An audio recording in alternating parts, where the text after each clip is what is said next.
Hi, everybody. This is Jean Christensen from JKA Supplier Diversity Solutions. I am reaching out to you again because many of you completed the survey that I sent out about 2 weeks ago.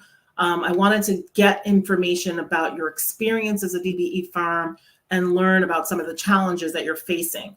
One of the main challenges that DBE firms are facing in Massachusetts is what's called the bait and switch. So essentially what's being reported back to me is that firms are being contacted by prime contractors to bid, to quote, to provide their information to these primes. And then they know our small business community never hears from them again. It's very rare. In fact, this is one of the main issues that DBE firms reported to me as part of their survey. So what are we doing about it? Number one, I am working with the Department of Transportation to address this issue with their compliance department, because the question that came back to me after I shared the information with them was, well, who are these firms, and on what projects is this happening? So that is, you have my promise that this is something that we are working on, and I will continue to provide you with feedback on the outcomes. If any of you have any experiences that you want to share, please do not hesitate to reach out to me, either privately, or if you want to do it publicly, that's fine. The bottom line is that this practice needs to end.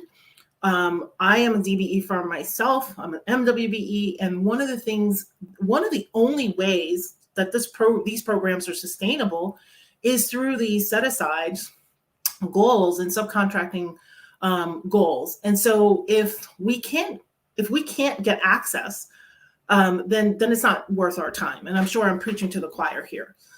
So my goal today is, one of the things that we did was we prepared a workshop just to kind of help you enhance your relationships with prime contractors. Because again, the whole point of getting certified as a DBE, I don't see any prime contracts for DBEs. They're only subcontracting opportunities. So we have to find a way to make those relationships work for us. And it's not everyone out there that's doing the wrong thing. The people that are doing the wrong thing, we're going to deal with that separately. But today I want to focus on how do we enhance the relationships with prime contractors. And the first thing that you need to do is you never exchange information with someone you do not know without some form of an agreement. And that agreement should really start with a non-disclosure, okay? And in my webinar, which I'm sharing with you, I'm going to share the link with you so that you can go through it at your convenience.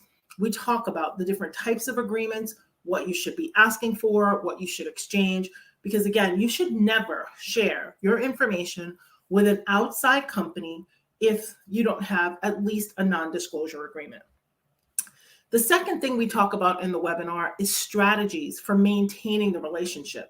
So once you're at the point where, the prime says to you, hey, we want to do business with you, what are the things that you need to be asking for?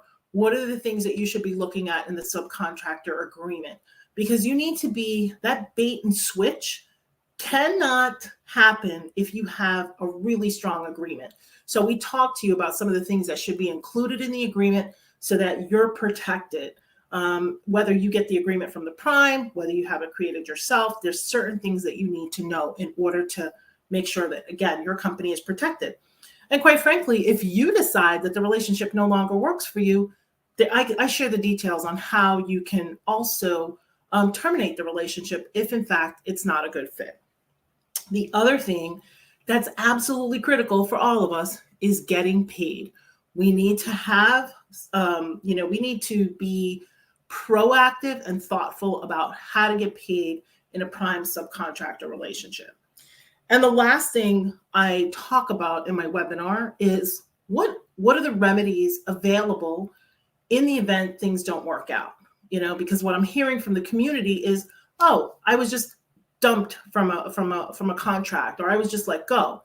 Whereas again, if you know the rules of engagement, if you have a solid agreement, you'll be able to avoid some of these pitfalls in 2022. So I'm sharing the link in my email newsletter to you. I'm encouraging you to take the time. It's only an hour. I'm sharing a copy of the presentation. It's short, but it'll provide you with at least a framework of what you'll need to have a successful relationship with a prime contractor. So thank you for watching. I hope everyone has a great holiday, and I look forward to seeing you soon.